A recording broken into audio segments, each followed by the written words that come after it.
All right.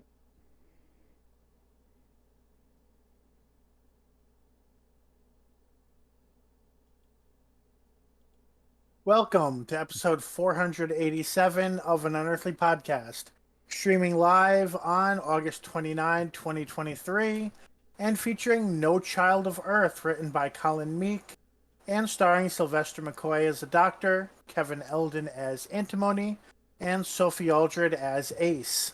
I am Bill Sylvia, the one in black, and cannot figure out how to fold a slice of Chicago-style pizza. With me are color commentator Alex Fireheart Hello. and technical director Mad Matt Winchell. You don't fold. You just eat it from one end. Am I wrong? I mean, to eat it from one end usually requires folding it when it comes to pizza. At I've least if it's properly made pizza. I've never folded pizza outside of when I used to cut it only into quarters. Well, you're from the backwoods too, so.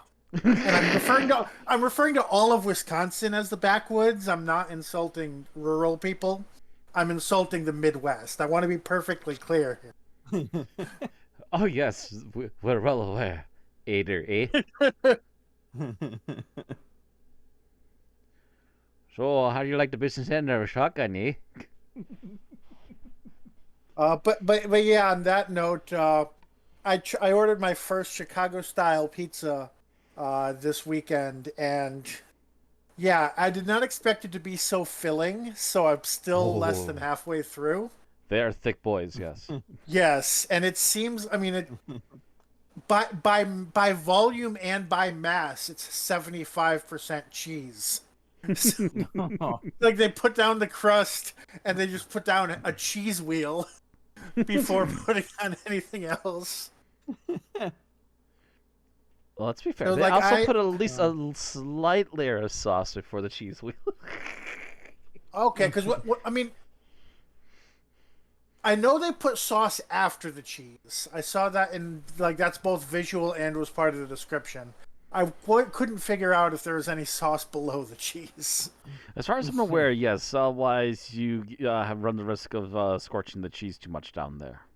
Gotcha. Because it takes a bit to cook some of that bread down there too. Mm-hmm. And by yes, by Chicago pizza, I assume you mean one of these thick ass 1 inch suckers, like one and a half Yeah. inch beasties. And how big around Yeah, is but it? it's I think I got a 12-inch round. 12 or Jesus. 14-inch round. It was not the smallest size that they had, and I'm somebody who normally when I order pizza, I normally order a large pizza cuz I'm like, okay, I'm going to have, eat half of it on the first day and then I'm going to have No, 3 slices at a yeah. time until it's You gone. order a Chicago That doesn't pizza, work with this kind of pizza. you need to be looking to get like a 6 incher. I think I'm not sure if they had that. Like, I'm not sure if they had that small, but I definitely could have gotten a 10-inch, and I did not because I do believe they sell them in like 6 or so inches for like frozen pizzas. ah And I have to but yeah, say, I was I found a few chains of frozen Chicago style ones that actually cook decently too recently. I So from what it looked like on their website, I was ordering from a chain that is centered in Chicago, so I figured it's probably pretty authentic. But is it Chicago Uno? no, it's I think the name was Rosati's. Rosati's. I'm not sure if I've heard of that one or not. Yes, Rosati's. It says it on the box. Okay.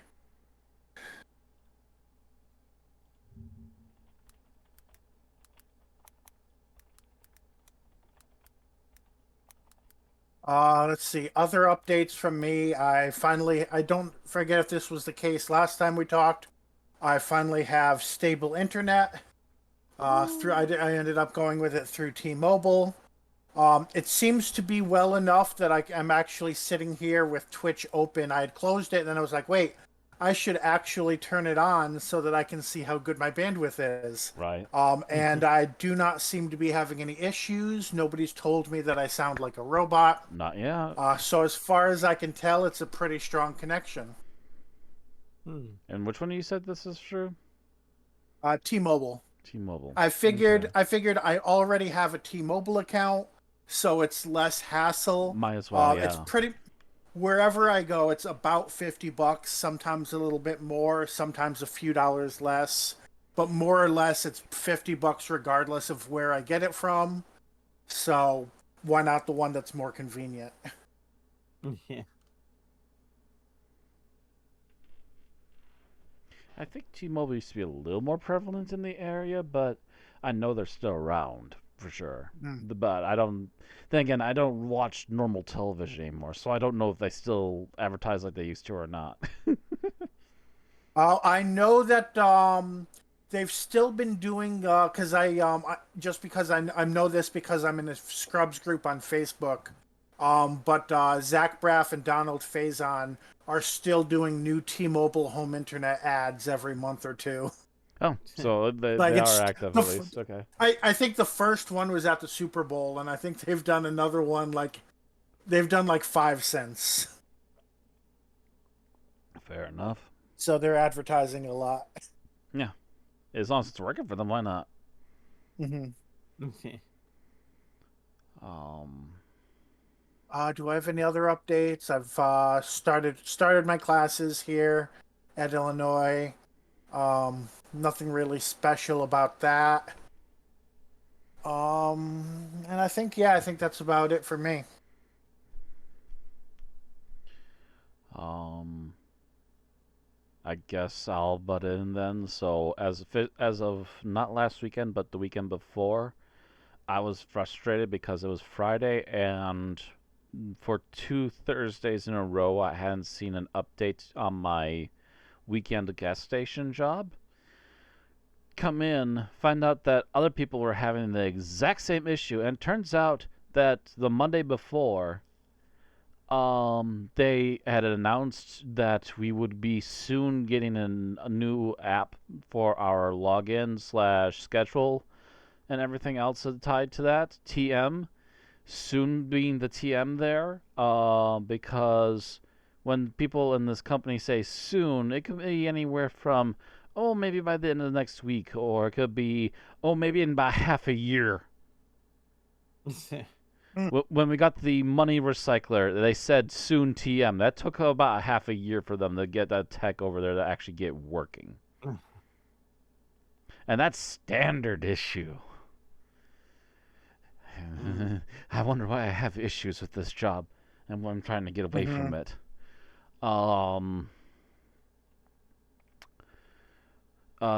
So that was like every kind of level of, okay, the area manager failed us, the people above them who were supposed to tell us what is actually going on with this thing failed us, management at the local store failed even about telling me anything changed. My coworkers were too busy to tell me jack squat either, that or they weren't aware of it until that day in between. So this is just another epic episode of hodgepodge, not knowing what's going on and no one telling anyone what the update is. Fan freaking tastic. Yeah, I think I'm done here. And I've come to find out a few other details. I'm trying to pick and choose how deep I want to go with things here.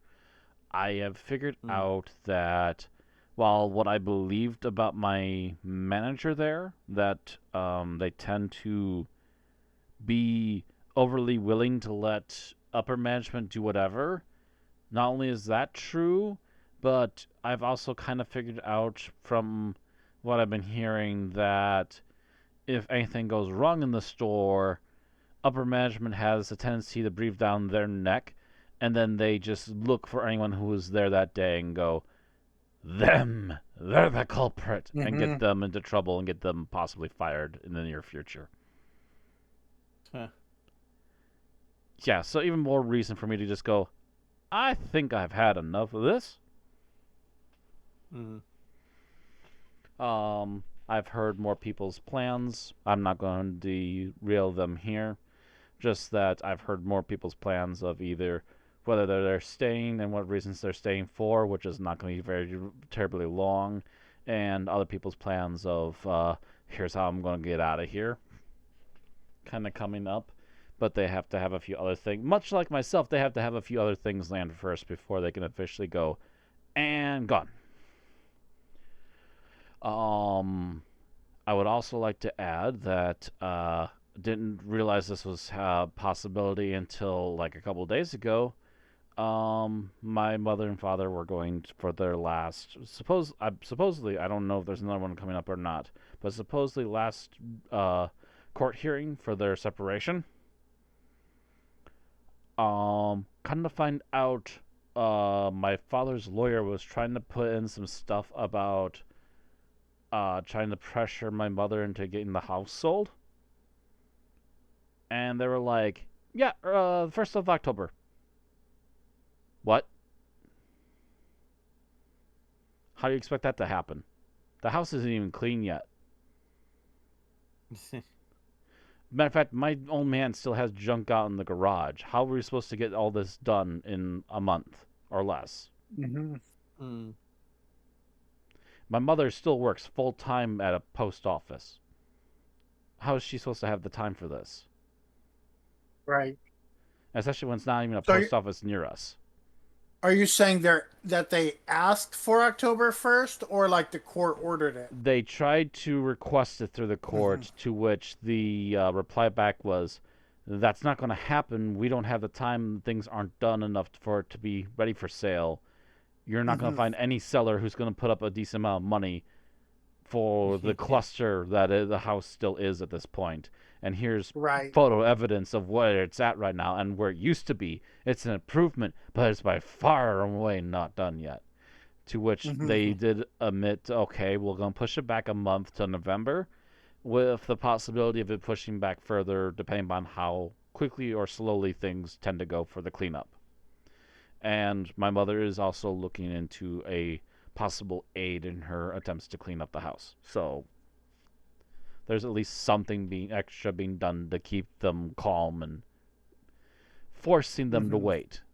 Because my crazy old doddering aged old man has been constantly hopping up and down that he needs it sold, even though he needs to cool his heels. He doesn't want to listen. Now he has to listen, apparently.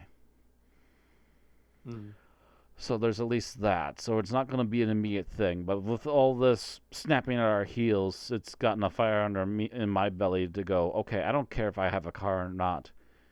I'll have to borrow my mother's if I have to. I need to get a driver's test in. I need to get something going so I can be ready when that vehicle's ready. So I can be ready if anything happens. I can still make it to a job somewhere. Right. Even if it's not the one I'm planning to get to eventually, I at least need to be able to do something so I can save up a little bit of cash, maybe make sure the vehicle is further fixed up if I have the time and the right people to do it for me. But first things first, I just need to be able to have something reliable to go to work with if I need it. If we end up getting tossed out of town because of all this stuff going on. So hopefully the 12th of October I'll be going for that test. So knock on wood, things go well. But also this weekend is my last weekend at the gas station. We will see how things go by Thursday. I have no idea when I'm going to have a day off. By the way, I had a semi-short day. It was 4.5 hours as opposed to the short, normal 4 hours. That'll be tomorrow. Managed to get off early enough because my mom was through the trial and everything today. I treated her to dinner tonight. We went to a Pizza Ranch because the Chinese restaurant was closed. I don't know why half the restaurants in that town are closed on a Tuesday, but apparently it's a thing. I don't know. But we went to the Pizza Ranch instead and had a decent enough meal there and came back and started getting stuff set up. Um, and yeah, I'll find out by Thursday what my schedule for next week looks like because as of Sunday, I am officially done at the gas station. If anyone from that place tries to call me, they're SOL. I am not picking up any more calls. I'm not taking any more messages. Mhm. I'm not taking any extensions. This was it. This was the second chance. I'm not given three Hmm. chances. Nuh-uh. Not after all this crazy BS. Nah. Right. Dunzo is Dunzo of this one. Um, I'm actually liking the steady pace of work at the new place a lot more. As a matter of fact, tonight they originally were going to have me start organizing the ends of aisles and help keep an eye on the ice and the water. 10 minutes in, they're like, actually, never mind. We need you at dairy. No one's really watching dairy. Could you run dairy? We don't need to be having people asked over here every 5 minutes because no one's keeping it full. Apparently, we're having a quick run on dairy tonight. I'm like, this is my first 2 weeks of work here. I think I got it covered. So I spent 4.5 hours just basically running dairy by myself, except for when I had to check out for getting carts into the building twice. Luckily, each time I was about to move on to something else, and then, oh, there's a call with my name on it. Okay. Far more. I mean, don't get me wrong. I understand some of the management there are like, they're this way, yada, yada, yada, yada, yada, because I'm still relatively new and all that. Water off a duck's back. Just got to do what I got to do, and I do it as hopefully good enough for them to be happy with it. So, Hmm. as far as I'm aware, I did a pretty good job. I've capped off all the milk just before I left, and it's like, yep, I'm ready to go. Thank you. Good night. See y'all later. Food. Need food? Mm-hmm. So that's basically been my week, couple weeks. Okay. Alex, how have you been? Kind of peaks and valleys. Basically, I'm just at the point like because it's family stuff. I'm not gonna go into detail, but it's basically at the point where I'm like, yeah, I need full-time work because I need to get my own place. I know that This feeling. this is I get that feel too. the like it's not even like so much stuff being directed at me, so much as just my Stuff you family don't is a want to be in the mess. vicinity of. Yeah. And it's ironic because like the older I get, the more I realize, oh, as much as I'm always terrified of living on my own because I just think that like all these intrusive thoughts or whatever are going to just amplify because I won't have anyone to talk to directly. The older I get, the more I'm like, no, actually, I do far better in absolute silence. Ah, And just like there's no background noise, maybe from neighbors or whatever, but it's like whatever, I can tune that out. But like, Slowly, more and more, as you're being near these people, you're just sitting in the corner going, "You're all driving me crazy. You're all driving me crazy." Rocking back and forth. hmm. Uh, but yeah, I'm basically screwed at the moment because we've got too many. Feels like we've got too many people at work. I mean, a ton of people have been leaving over the past year, I think, but I seemingly always get passed over, and I think it's partially just because that I want my days off to be Tuesday, Wednesday. So they're oh, like, okay. well, you don't work Monday to Friday, so we can't give you these full-time hours. Mm. Um, Well, maybe they ought to bite the bullet. Might yeah. work off better for them than they think. Just saying. Because like there was like even like a different 5 day a week part-time thing that I was the one who was advocating for it. And yet when it comes up, oh, you don't work 9 to 5. You don't work Monday to Friday, so like you wouldn't want it, so we're not gonna offer it. And it's like, just make it weekends. Like, bite the bullet, pay me penalty rates, just give it to me. Because, like, I would be making good money if I was working 5-day a weeks what I'm working now. Because, like, the only day I don't work out of the sort of 5-day run of, uh, from when I have my, what is technically my first day of the week to my last, is Sundays, because I work Thursday through Saturday, and then have Sunday off, and then Monday, and then Tuesday, Wednesday off. And it's like, I would willingly work Sundays because I don't really have much going on weekends anyway, but they just won't.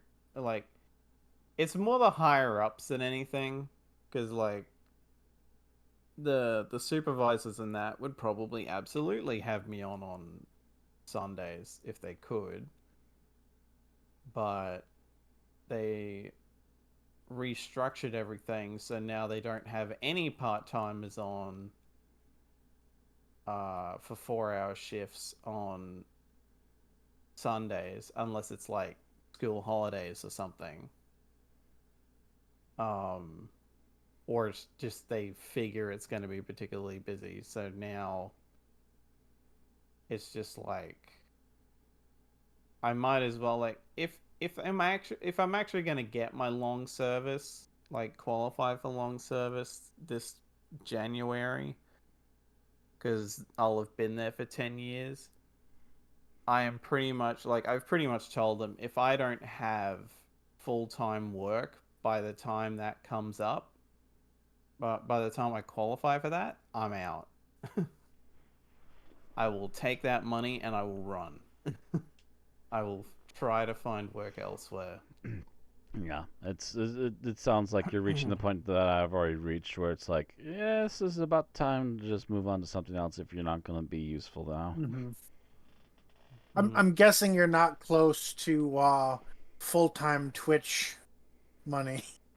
Oh no, I've I got mean, it seems like you've one been doing paycheck out of Twitch. fairly successful in terms of being active and having an audience, it looks like, but I mean, they haven't taken affiliate away from me, because I don't okay. think they do that. I think you actively have to, once you qualify for it, you have to actively request to not be an affiliate anymore. Or break one of their rules and get caught.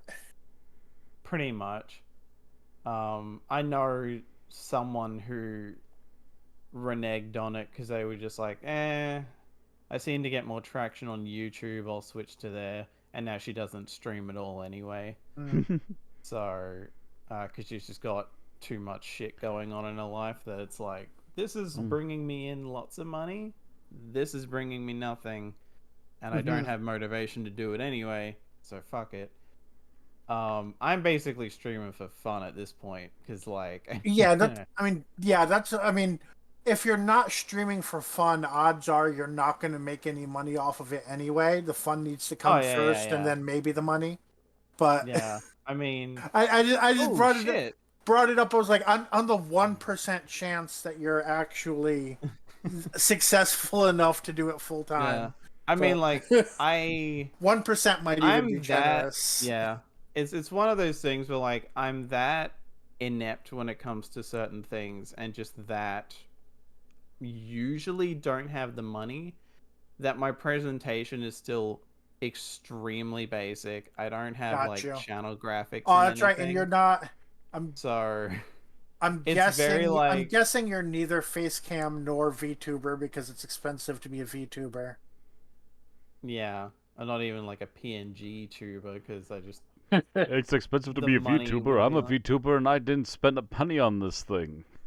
I mean, like, I found a free skeleton avatar. It's not what I want, but at least it's something. Right, yeah. I think there are things you can do where there's programs and that where all you need is a webcam and it'll try to Oh, like sort of like do an your Instagram face filter type tracking. thing. Kind of, sort of. Yeah. And like, oh, I think there's two actually. There's one that's free, and there's another one that you can get on Steam, I think. There's a couple of actual VTuber things on Steam. Not, I've tried my hand at them, and they don't go far enough for me. But a few of them also have free yeah. avatars, so if you're okay with whatever they throw you, you can try them. But yeah, it's one of those things where like, and half the time I'm just not, because of either just shit going on in my life or whatever. I'm just kind of like, I just can't stream today. Or there's like shit I need to do, and I'm like, well, streaming's not bringing me in anything, and my viewership is damn near non-existent. So fuck it, I'm gonna prioritize other shit. I will say that I much agree that Right. a lot of I don't get a lot of viewers when I'm actually live.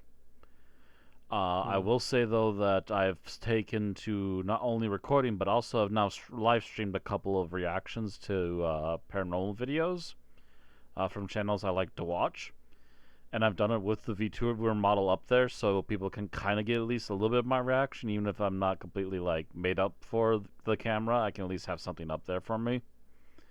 And depending upon the video, they'll at least do decent double digits, but like a good half of them have already hit over 100 views. And that's been a struggle for me. These things are doing it effortlessly for me. Time for the reaction meta. Speaking of which, it just occurred to me that I do have more than one bit of geek talk, because as part of the, I had my affiliate anniversary on Saturday go on. I forget if it's my first or second though, because it's like the last couple of years is such a blur at this point that it's just that they kind of meld into each other. So I'm like, have I only been affiliate for a year, or has it been two? But I feel like honestly, I think for a lot of people, ever since March 2020, everything's been a blur when it comes to pretty much time sensitivity. Yeah, I mean, We I need know a I've Time joked. Lord to tell us how much time has passed. All I remember is I started making content around July of 2010. That's all I can remember. Yeah. And I remember being very angry at the grass.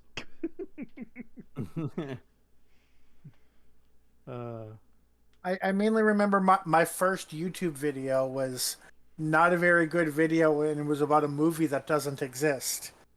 So if I were to look up that movie that doesn't exist, I could tell you what month that was, but it doesn't exist, so how could I? This is the song that never ends.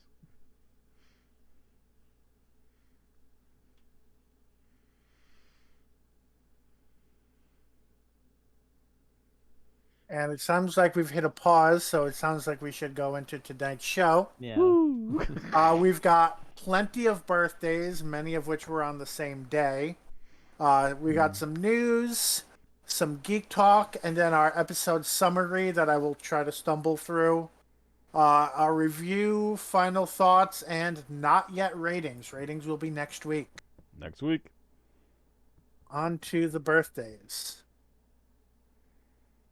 Okay, so starting on the 16th of August, we have Rachel Talele, who is the director of 8 episodes from 2014 to 2013. And if I'm thinking of it right, was she also the person who did Survival? Survival? No. Or was that someone else? No. That was somebody else. What she was Okay. popularly known for before then was one of the more mediocre Nightmare on Elm Street movies, where she was forced to add 3D into it, and not her fault. Not her fault at all that was a mediocre movie. She has been a godsend to the Doctor Who as far as I'm concerned.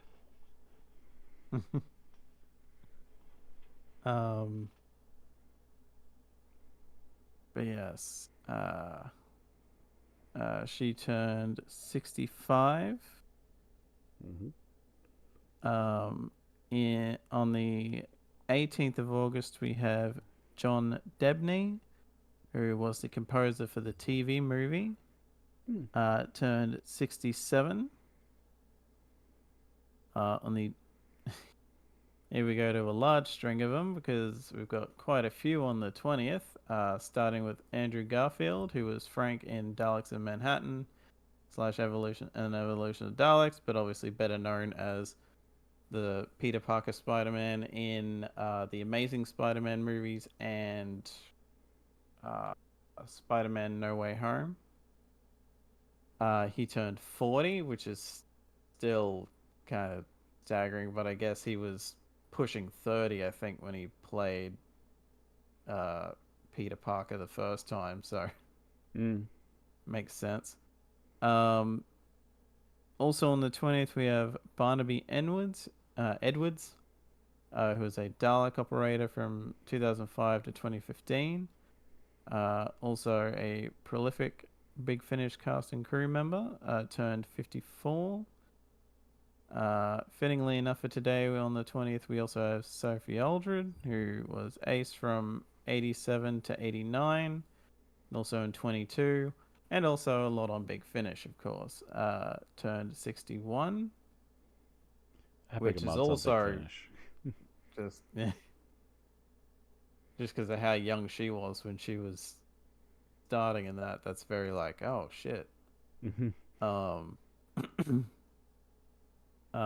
Also on the 20th, we have James Masters, who played John Hart in Torchwood Series 2, but better known as William the Bloody, aka Spike, in Buffy, turned 61, which, that in its own right is also just bizarre, but some of these actors, just you think they're slightly younger.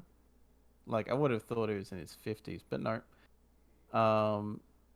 Also, fittingly enough for today, we have Sylvester McCoy. I keep forgetting that they share a birthday. Who was from 87 to 89.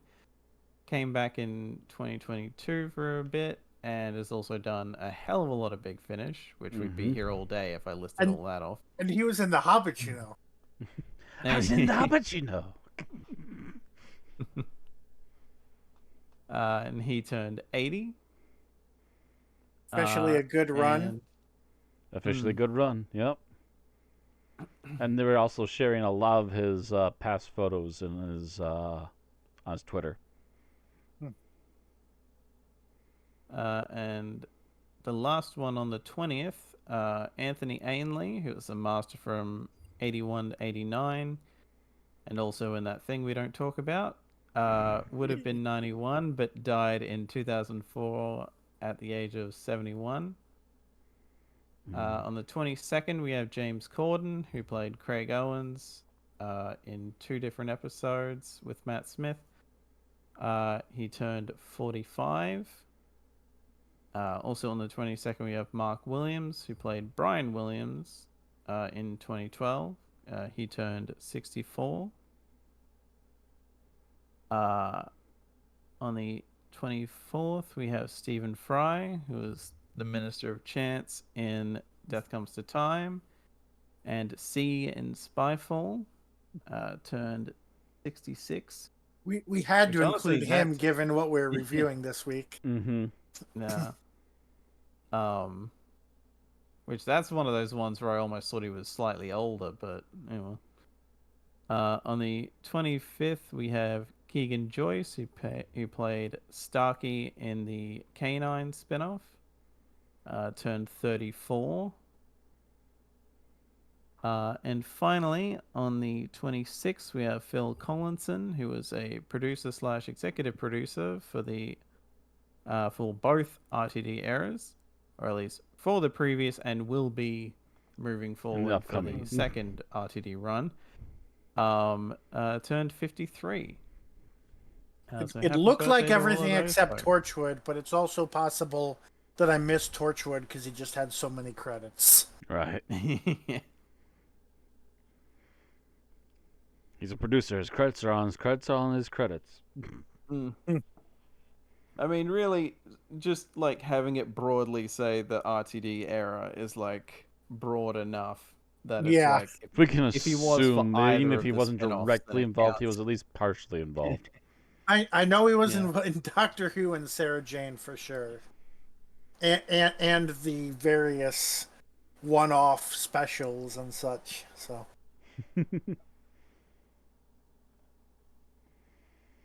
all right, this moves us on to the news, and our first bit harkens back to Power of the Doctor for our first time in a while, and that is that the Edinburgh TV festival happened. Uh, there's no date on here, but recently, and the regeneration scene in which Jodie Whittaker turned into David Tennant with different clothing was awarded the TV Moment of the Year uh, at the festival.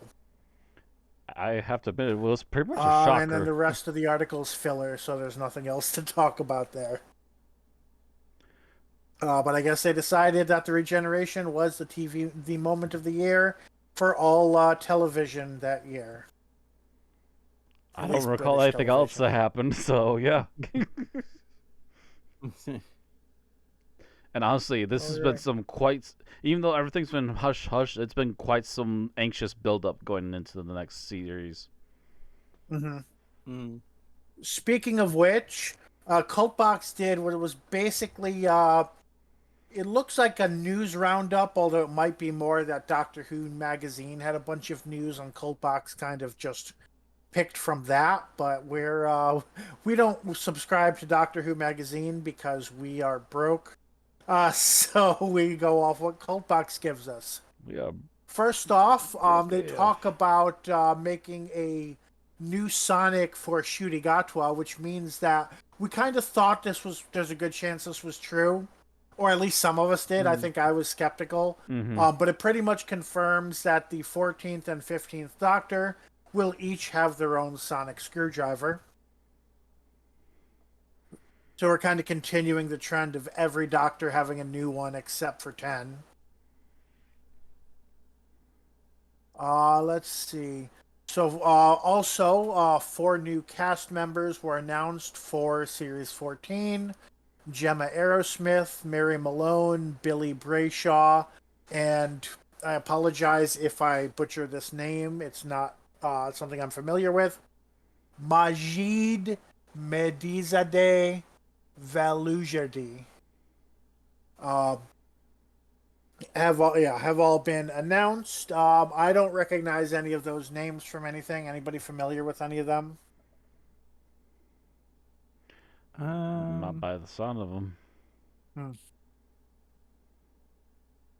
Uh, Phil Collinson, who we were just talking about, has said that fans won't have to wait long to find out how Aerosmith and Malone's characters connect to the Doctor and Ruby Sunday.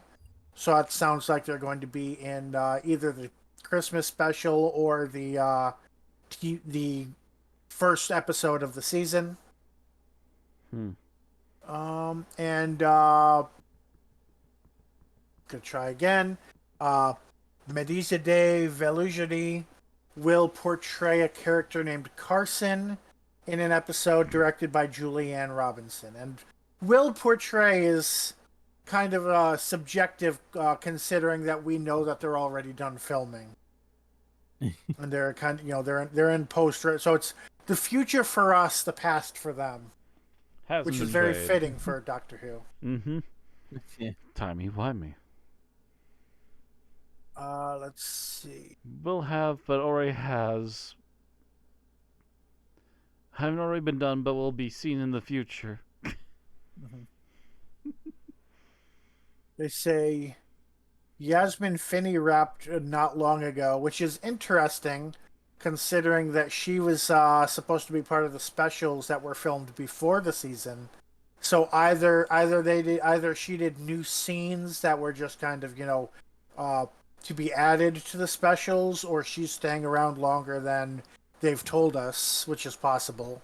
Maybe. Which honestly, it kind of feels like a waste to introduce to give uh, all this attention to a new companion and only have her on for 3 episodes. So I do kind of hope that she actually is staying around a little longer. Let's see. Else of interest here.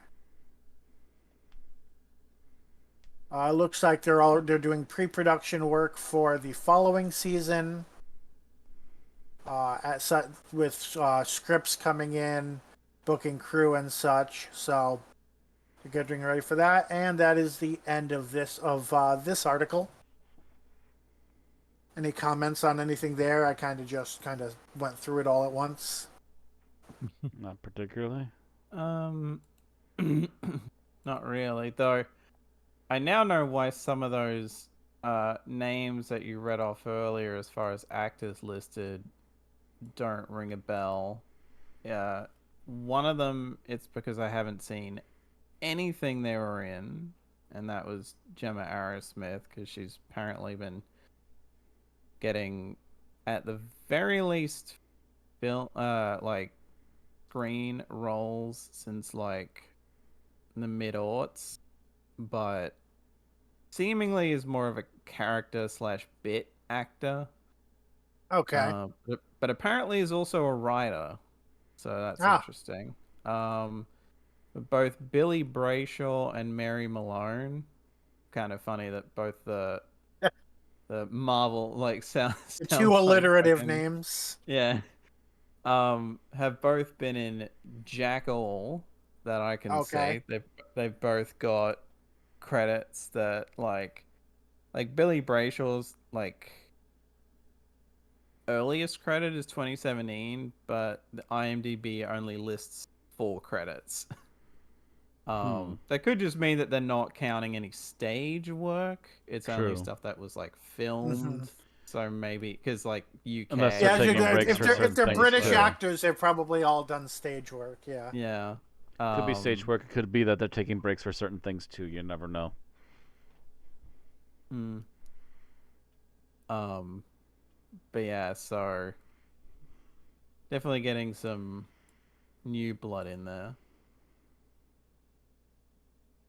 if nothing else. Right. Okay, dope. Our next bit of news, and I think this is just the one piece of information, is that the BBC have dropped the fact that the new season will be coming in the spring. So we've gotten used to these long breaks, and we probably, many of us, I think, thought that the new season would be more likely to come in fall of 2024. Or I should just say autumn to be more Britishly correct. But they apparently are saying it will be coming out in the spring. It's still a shorter season. It's 18th season. I mean, 8 episodes. That sentence got jumbled like hell. It is an 8-episode season, not counting holiday specials. But it looks like it will be coming in the spring. Okay, dope. I didn't really have any assumptions as to time, just that it was sometime next year. Right. So spring it is. Okay, and then the Cult Box also makes note of the fact that this is the first time that the BBC have actually referred to it as Series 14, or they say the 14th season. As to before, when they've only ever said the 2024 series or Shurigatwa's new series up to this point. Okie doke. All right. Moving on from episode news, we have some alumni crew news. And he was one of our birthday people. Actually, this was posted on his 80th birthday. Not surprised. Sylvester McCoy apparently has a biopic coming out called Sylvester, Who's the Real McCoy? And it looks like Sylvester will be narrating. It says he will be telling, so I'm kind of seeing if he's executive producing. He's not directing, so either way, he seems to be heavily involved. It'll be the story of Sylvester McCoy's life, his youth, his training to be a priest, and his decision to become a performer. So if you are interested in actors and Sylvester McCoy in particular, it'll probably be very interesting. And it looks like it's already in post production. But I don't see Yeah, any it says information feature about film coming distribution yet. soon. Right. Yeah, that's about all they're really saying. I don't think they have a release date yet. Mhm. They're probably still wrapping up editing. It is the first ever movie project from Film Stories. Hmm. Which, yeah, I'm not going to spend the time and go through their whole website now to see what that is. But Mm. I mean, to me, this seems like it'll be really interesting just because I'm aware of like the sheer scope of jobs that he took on before he played the Doctor. mm-hmm. Like he had lived an entire life prior to that role. The amount of different things he'd done, it's like, good lord. I mean that's kind of what you need to brush off on you to make that role yours too. To be fair, so that makes a bit of sense. So it kind of looks like Film Stories is like, assuming this webpage is their main thing, it seems like it's a film news site. So I guess they're saying that they are the ones like producing or funding this. Is kind of sounds like, So it might be one of their which first is productions, yeah. interesting. hmm And yeah, it does seem to be So like a I, journal news well, thing. basically saying it's probably a low budget indie flick, which you don't need a huge budget for this kind of thing. Yeah. So I mean, really, most Uh. of the budget would just be having Sylvester involved. well, yeah, Or I mean, like, I guess if he unless they were gonna decides, like interview, like, oh yeah, we're gonna find Andrew Cartmel and interview him, and it's people like that. yeah. I mean, I would be very surprised if Sophie Aldred isn't interviewed for like a section on She would their time probably together be in the show. involved for a bacon sandwich, like. um, and I guess it also would depend on like, are we gonna go to varying locations and be like, oh, this is Yeah, where I grew up. This is, here's where right. we filmed this one Doctor Who thing. Blah blah blah. hmm Oh, they're also a magazine company. Okay. So a bit more than just a regular movie blog. Then that's good. Good to hear. Yeah. I was gonna say if it's just a movie blog, uh, funding it, that might be a bit much. But if they're a full magazine, then that Yeah, is a little bit they more. apparently run a magazine called Film Stories. Okay. And they've been So it's going probably for the 2 magazine years. first, and then the blog after. And they've been going for 2 years on the magazine by the looks of it. Okay. So if they're already stable enough to survive even 1 year, much less 2, they must be doing something right. Especially in this day and age. Yeah. When like print media is kind of on the way out. And they sell the magazines on their website, so their podcast goes back to 2018. so they've been doing digital for longer. Mm-hmm.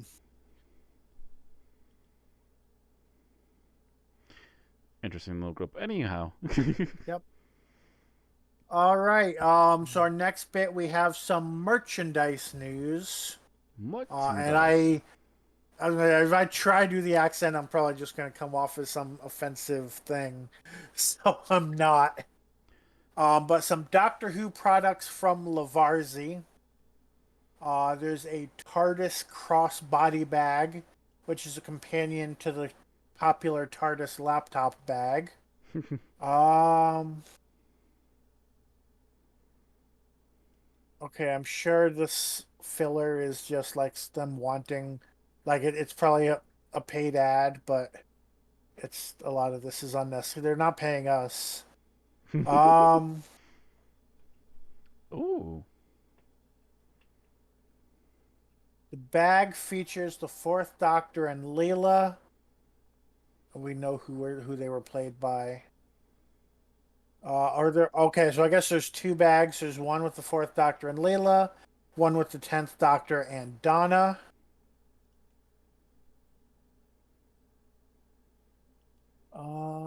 Lots of filler in this article. Definitely a paid ad.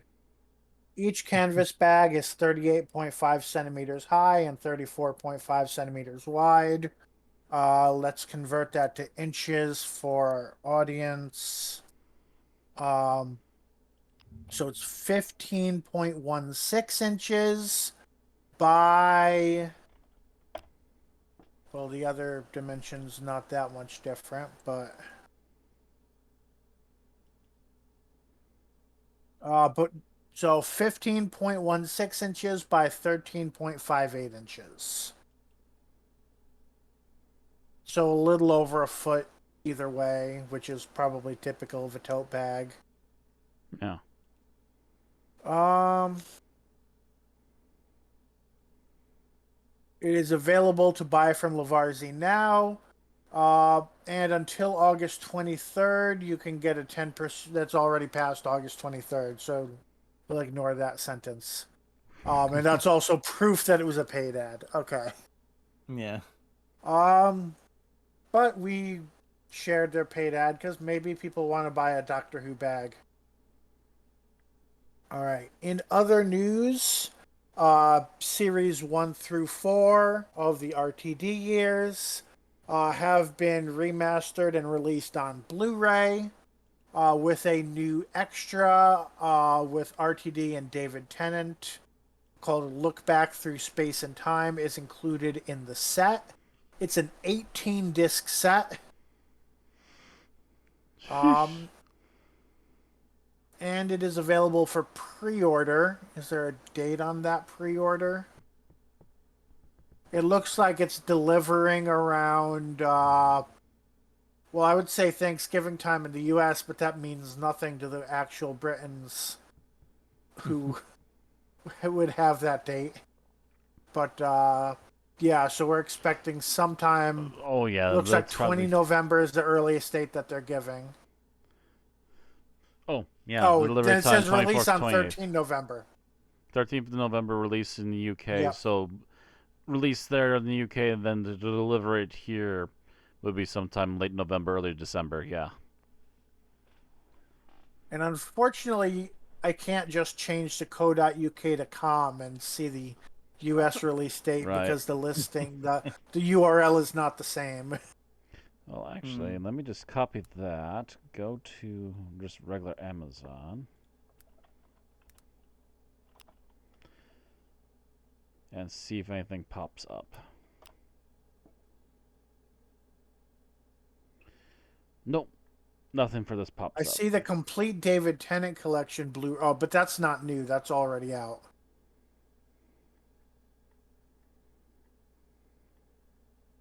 So I guess that's the already existing Blu-ray.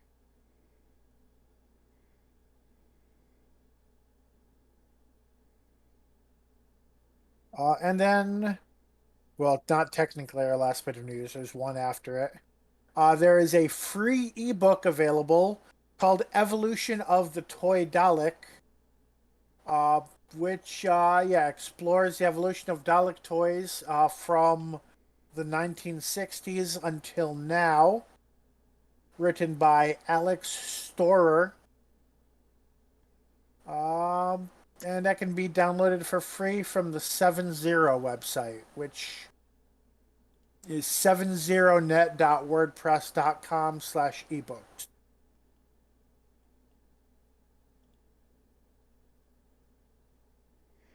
Yep.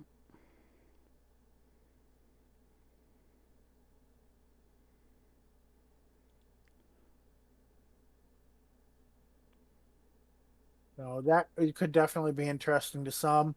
Actually, it being free might just be worth checking out, even if you're not super interested. Let's see.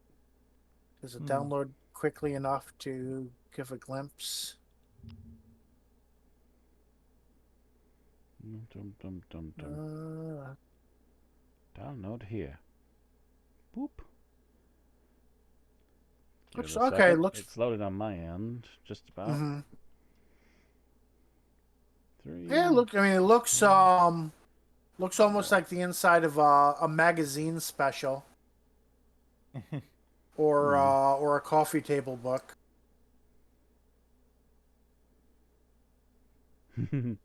So yeah, it might be worth taking a look at. And then our final bit of news. Big Finish has had one release. I guess they've been quiet. They're probably gearing up to release a whole bunch of shit in November. Right. The Diary of River Song, The Orphan Quartet, written by Lou Morgan, James Goss, Tim Foley, and Lizzie Hopley, starring Alex Kingston, Camille Koduri, and Nina Toussaint. And I believe the news article announcing it said something about the final chapter. So this may be the last Diary of River Song. I'm not holding my breath. Big Finish knows how to milk a cash cow. Oh yeah. If And it's this one not like turns out to Alex be good for Kingston's them, getting tired of the role. yeah. If this one turns out good for them, they just might move River Song onto Mm-hmm. something else. It might be the end of an ongoing saga, and they may anything else might be a new arc. Mm-hmm. But I have no illusions that they're done with River Song. Yeah. And that is it for the news. Mm-hmm. Alrighty. So next up is a Next stopwatch here. Actually, yeah. we have some geek talk from Mm-hmm. Alex. Yep. And yeah, I just remembered by virtue of talking about the fact that I hit my affiliate anniversary, one of the things I decided to do as a fuck it thing was I streamed and watched properly for the first time the original 1960 Little Shop of Horrors, which you could stream on Twitch if you want to react to, because it is public domain, because Roger Corman Ah, never applied for copyright. I was Whoops. gonna ask about that. I'm just like, okay, that Because could be a way to he, lose your affiliate chip. yeah, like from what I can recall, Roger Corman did not think of it, would not think anything that it would do anything whatsoever. So as soon as it was out of theaters, it was out of copyright, I think, if even then.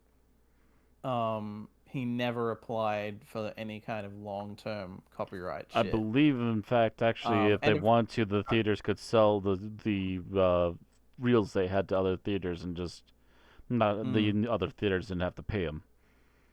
yeah, like you'll find like several uploads of this on YouTube in varying Okay. qualities by virtue of the fact that it is public domain. It's And like has pretty much it's always recent been. enough that legally he probably still owns the copyright, but he's Mm. basically not done Well, yeah, like any copyright yeah, protection. from what I can recall, he was kicking himself about not copywriting it in the sense of Hmm. like he like maybe he gets some money from the stage musical that then became a movie, but I don't Mhm. think he like See, they it's didn't if they give him anything they didn't have to because it was a public domain thing. unless Didn't have copyright to. law was really different in the 60s, you don't have to actively copyright something. The act of Mm, creating something gives you the copyright. So either that There must changed have right. been in something the very I past think 60 different yeah. back in the years, 60s, or because I know George A. Romero forgot the copyright in Night of the Living Dead and hated okay, himself the so it Well, rest of his must career.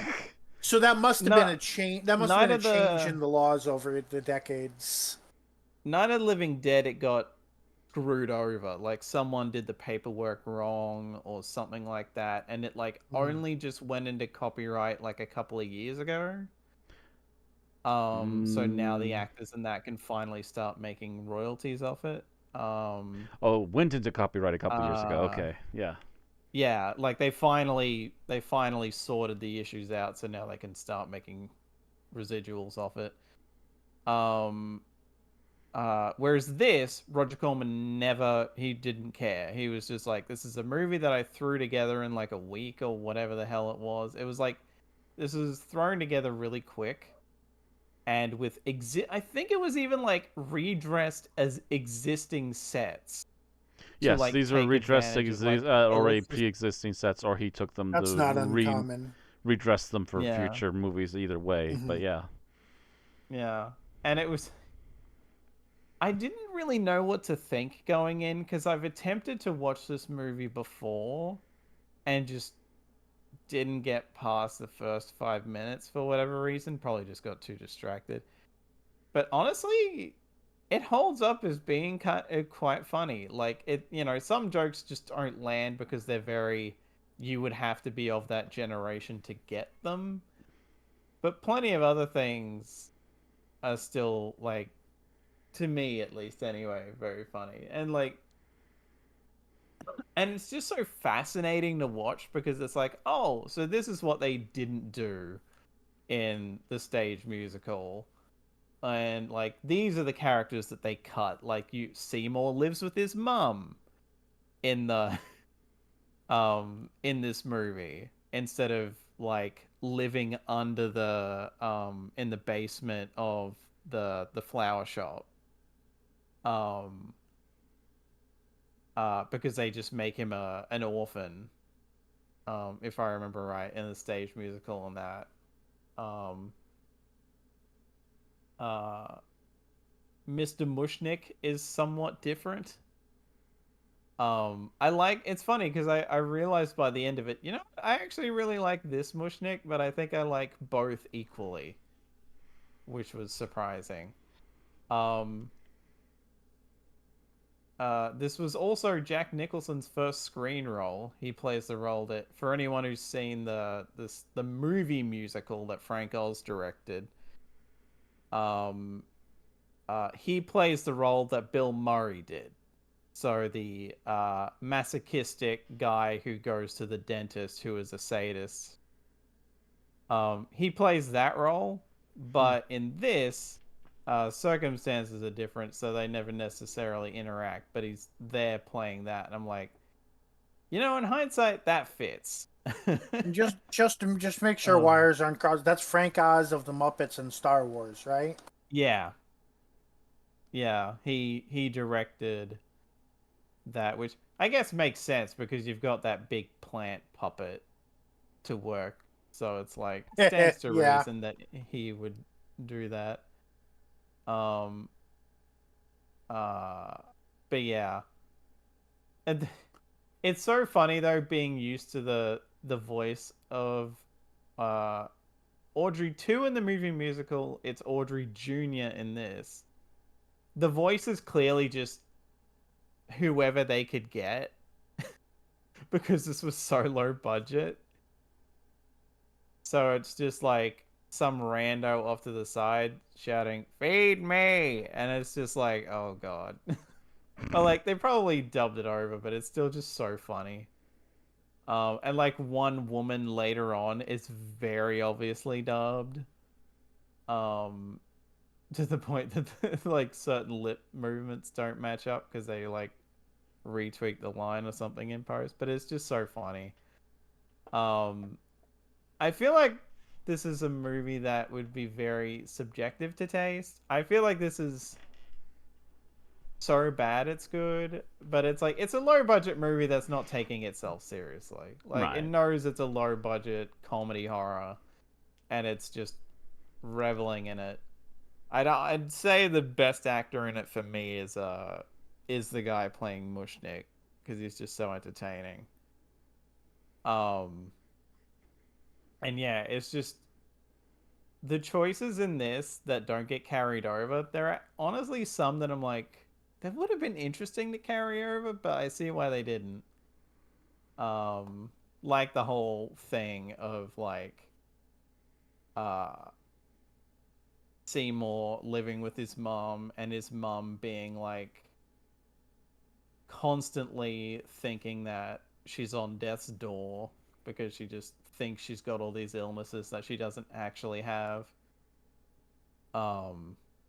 and all this. And like I get why they cut a lot of that, but it's also just really interesting. um and the ending is like, I feel like I prefer the ending to the stage musical and that, which it's funny because I've now seen all three technically, because the high school a high school I went to did a production of it. So I've seen a stage production of Little Shop of Horrors, the movie musical, and now this. So I've seen all three phases of it. But yeah, this I have no idea what I thought to expect, but this was actually quite entertaining, and I would recommend people look it up. And again, it's public domain, so find it wherever you're gonna find it.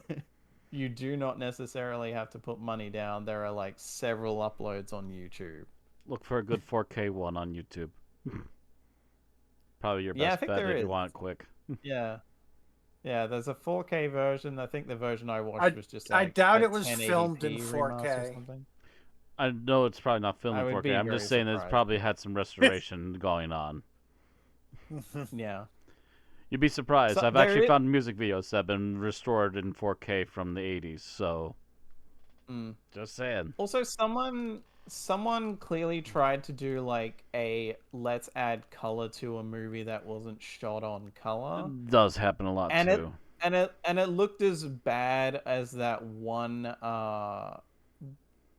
episode of Invasion of the Dinosaurs that I told you guys, like, you are just watching this in black and white. This color redo is terrible. Because like, yeah, I was like, I noped out of that real quick because I'm just like, no, this is a movie that was shot for cheap, so they shot it black and white to keep it cheap, Kinda like this thing I'm about and to share in it did general not chat. need it.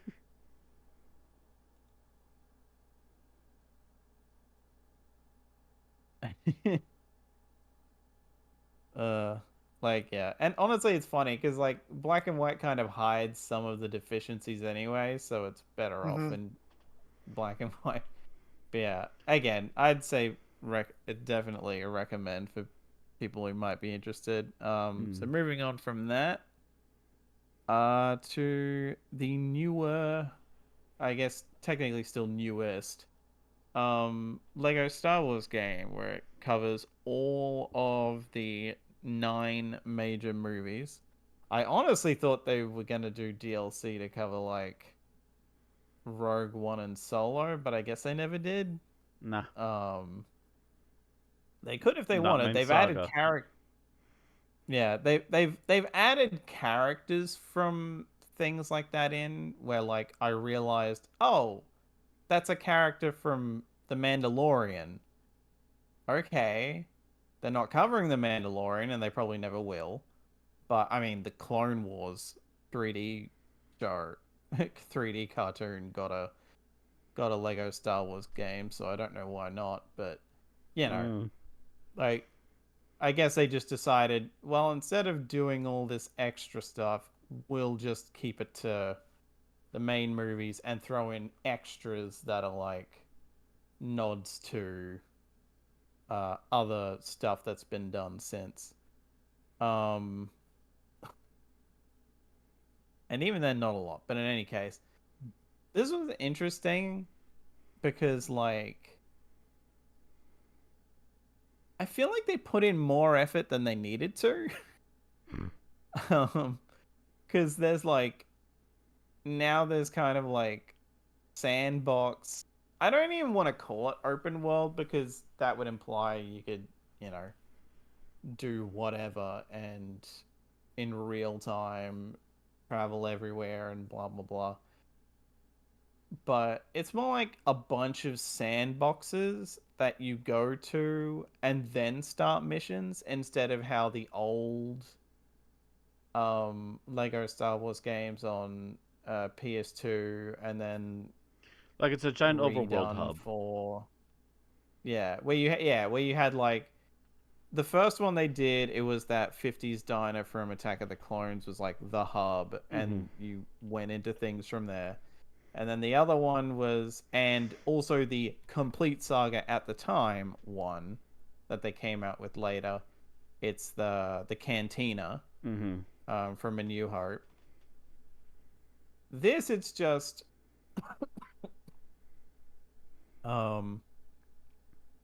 you can either free roam, which just means you can travel from planet to planet, but you have to play through everything to unlock all the planets. And it's just such an odd choice. Where I'm like, probably would have just preferred that, but okay. Like, it's not, it just seems like you didn't have to spend all that money, but okay, go off. And there are also other things where it feels like because of that, because of these sandbox areas that they throw in, they abridge certain things, but then certain bits feel dragged out because you've got to travel from place to place to place to place. And it's like, okay, if this had just been self-contained levels, this would have been a lot quicker. Yeah. I think what they're trying to do is they did basically a giant overworld map for. I'm not sure about Lord of the Rings, but they did definitely for The Hobbit. Which, by the way, Lego game creators, where's my third chapter, my Hobbit game, assholes? They never finished that game. Unless there's an update I missed, they never finished that game. They never put the third chapter in. I mean, it's weird that they would have made it before then, but then again, they also made a Force Awakens Lego Star Wars before, like, after that came out and before any of the others came out, which still confused the hell out of me. And then, of course, they did nothing else, and then they did this. Yeah. Which was probably should have been the plan from the get-go, but whatever. Yeah, their development cycle is a bit of a head scratcher. But yeah, it's funny because like there's one scene in the prequel stuff, because I did this in numerical order, not chronological, as far as release goes. And there's like a bit where they get to Tatooine and they come across Anakin, and it's like they have Shmi in Watto's shop as well, which was a choice of like, that actually makes somewhat more sense, but then they also rattle off like 10 minutes of screen time in like 30 seconds, and I'm like, holy shit, we're really speeding through this. In fact, the funniest thing to me was that The Last Jedi feels like, because it's not as action heavy, rather than them trying to make up a lot of shit, which they usually still do, like, you know, like every version of Lego Star Wars that, in there, yeah. That has you do the Return of the Jedi always has you actually fighting the Emperor instead of Vader just picking him up and throwing him out. They like it just occurred to me after a while, wow, we're really blazing through The Last Jedi. And then I was like, oh yeah, it's not very action heavy, so I can see like that kind of makes sense. This is a very dialogue heavy movie. There's like I do 4 like or 5 what they action did though pieces. I do like what they did with the Rey in the like endless mirrors of a self bit. That was interesting that they tackled that. And how they did is quite interesting. Playing through Rise of the Skywalker just reinforced my hatred of that movie. So I was glad to have that over with when it was done. But it was it was an interesting experience. Watching the travel between planets also reminded me that there's a reason Family Guy made the joke of the uh of light speed, like traveling through hyperspace looks like you're just traveling through a time vortex in Doctor Who. Uh, um, like yeah, and like it's honestly Accidentally as smacked to much the as face of the Fourth some Doctor. yeah, as much as some jokes don't land or some things seem a bit, we really don't like this character, so we're going to absolutely shit on them, which they do with Jar Jar Binks a lot. Um, uh, there's like it's interesting. I think I got it cheap on a sale, and I would honestly say that you might as well. But I'd say it's still worth playing, but it's just such a weird experience playing that when you're used to the previous ones. But I'd still say it's worth checking out. Because the one thing Lego Star Wars can do, and I know this because I know people who like the first Lego Star Wars game, which is purely the prequels, is that even if you don't like the movie, they can usually add enough humor to it to keep you interested. Um, so yeah, I would definitely say that this is worth checking out, especially even just going for like say 100% completion is probably doable. I haven't fully completed it yet, but I'm well on the way to. Mm. So that'll Alrighty. probably happen in the next month or two.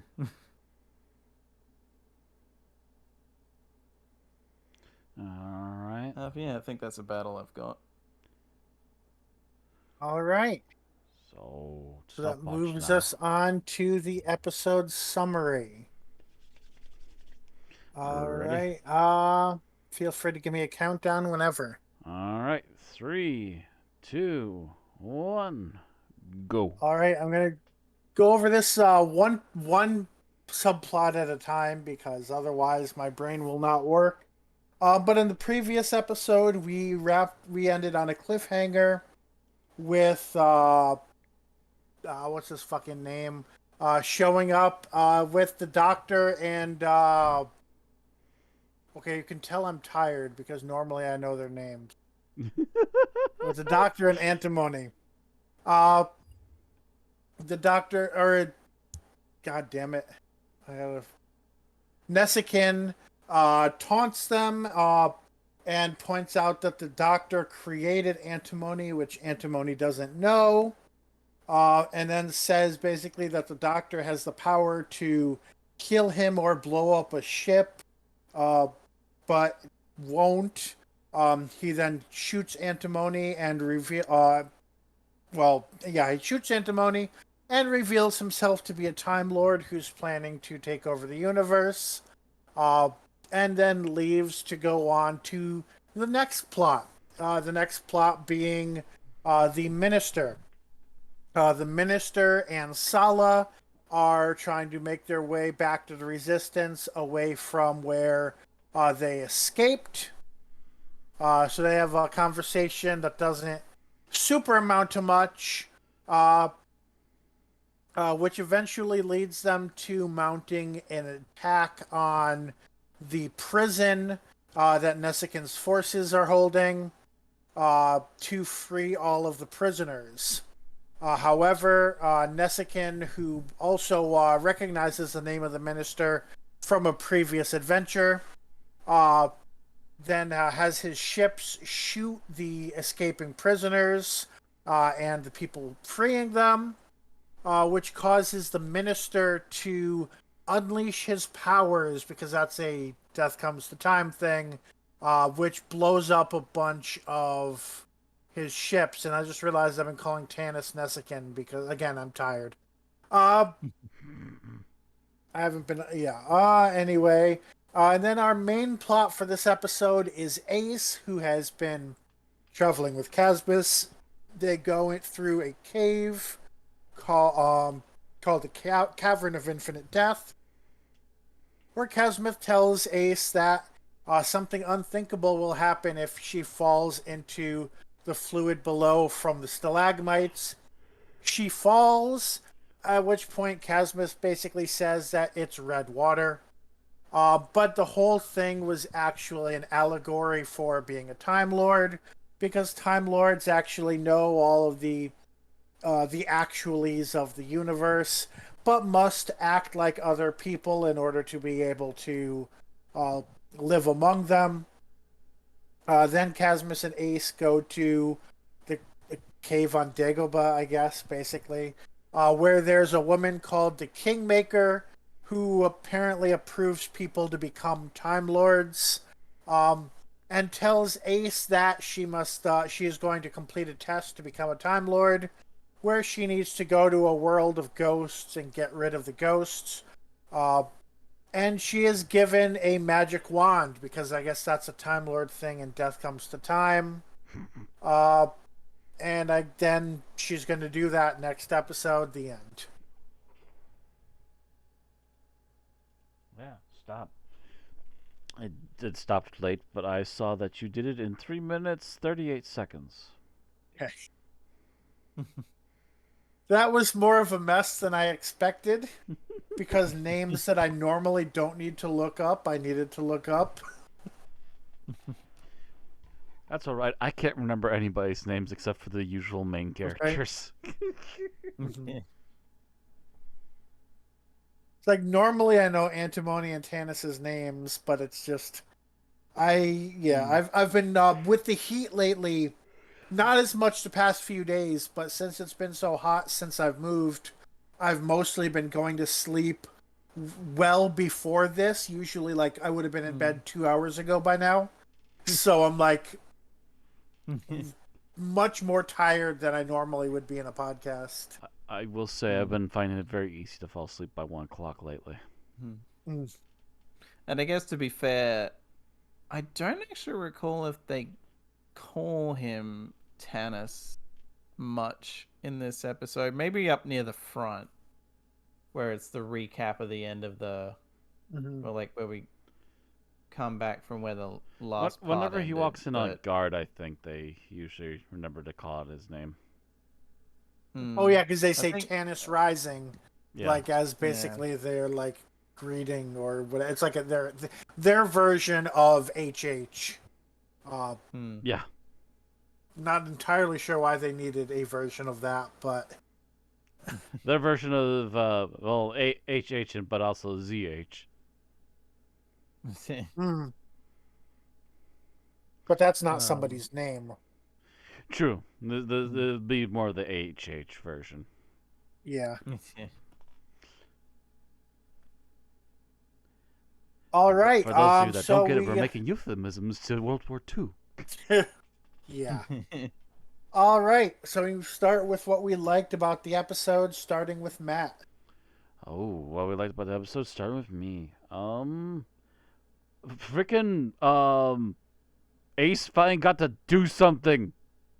Yeah. Holy shit. Waiting all story for Ace to do something. And while at first it did seem like, oh, well, that's a big nothing burger, they at least start to progress somewhere with it. Mm-hmm. And I already have a theory of what's going to happen here, is that she's going to be the linchpin of, like, saving everyone from giant catastrophes, like, across the board. Yeah, I can have a already call feeling it. One of two things is going to happen, I think. Either it's going to be really important in the way that it seems like it should be for the way the story's setting it up, or on the other end, they're going to be like, well, everybody, you're now the only Time Lord, because whatever happens to the Doctor, they're basically like, you are now the legacy of the Time Lords. You had nothing to do with this entire story, but as the B plot, you became the last Time Lord. The end. Without her actually ever having anything to do with the other two plots. I hope that's not the case. Well, but I just have this weird feeling that that's the case. I do believe we've mentioned that the minister was being promised a possibility of continuing on because they like the character so much. So I don't think he's gonna get shot down. That's true. That's true. So what I'm thinking is that she's gonna step in, help the doctor pull himself together, and then the pair of them are both gonna help the minister. Is my theory at least. All I know Because is there's only because in one. order to stop a big mess up like what the minister is apparently about to go through, you need somebody like the doctor who's a little more level-headed and can step in and stop that. Right.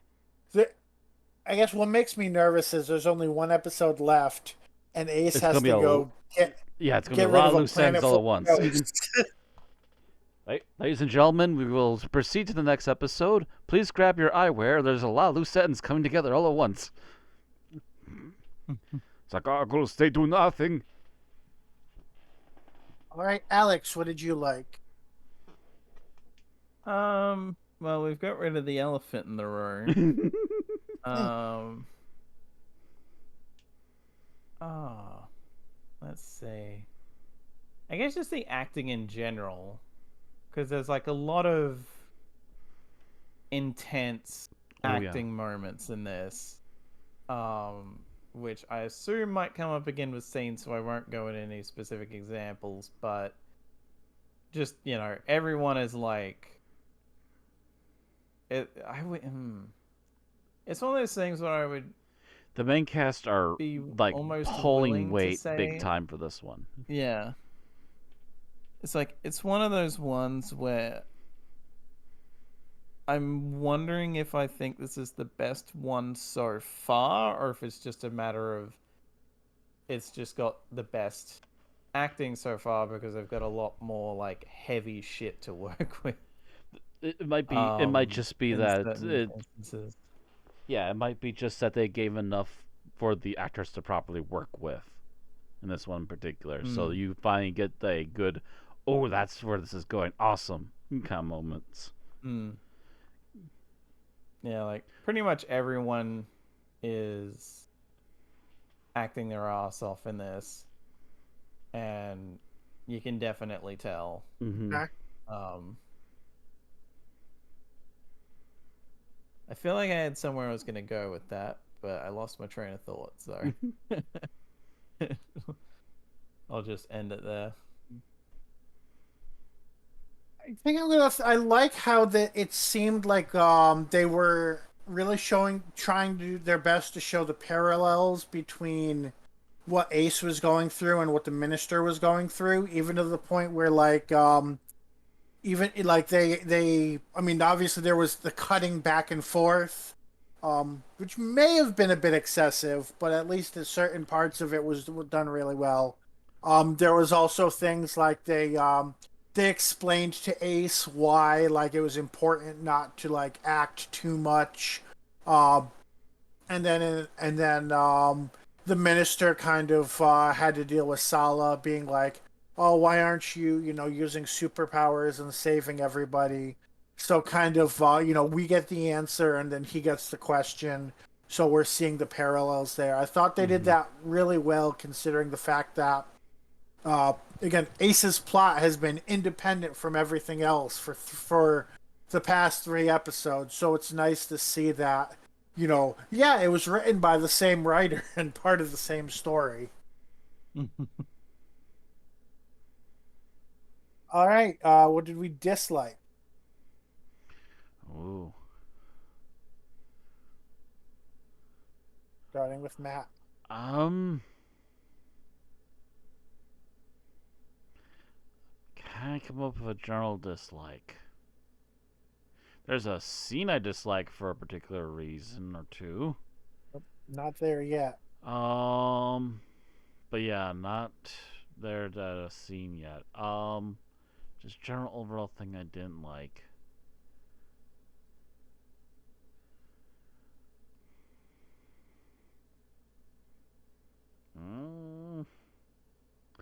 Honestly, the only thing I can really find to complain about for just a general overall thing is a very big lack of doctor. He basically just gets one scene that was already started in the previous episode, and that's it. Which is funny because I don't remember who said it, but I remember at least one person said that it would be okay if we didn't even get the doctor in this episode because we needed to focus on Ace. It might have been me, but at the Yeah. same time, they threw us such a tiny bone and then just left it hanging. Left a big time hanging. But anyways, that's almost going into It was a a big scene. scene. Yeah.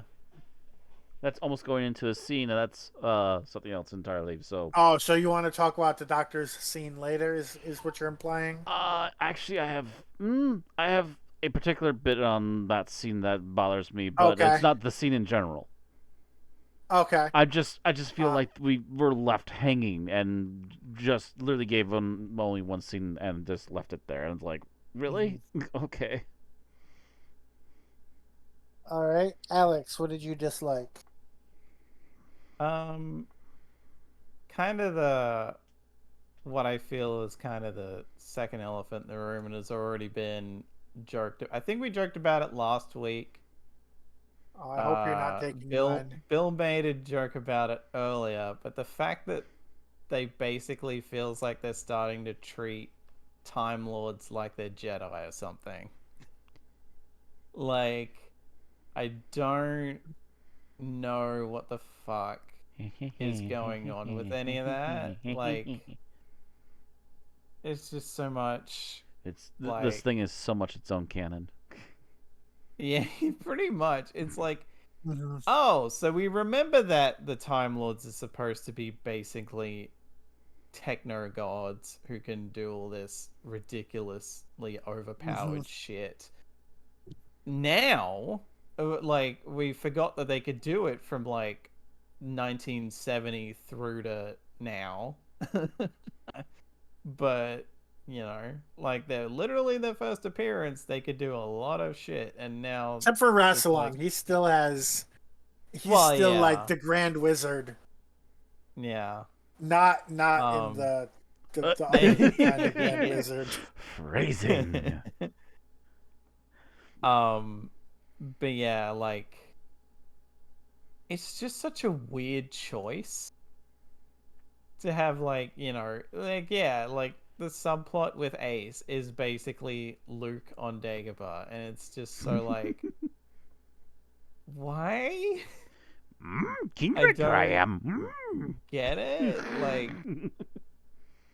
it, you know, straight up go into this mystical cave, and then someone tells her to go to a different planet, which might be closer to Dagobah, given the description. I do not. And it's Do not just try. like, oh, what are we like?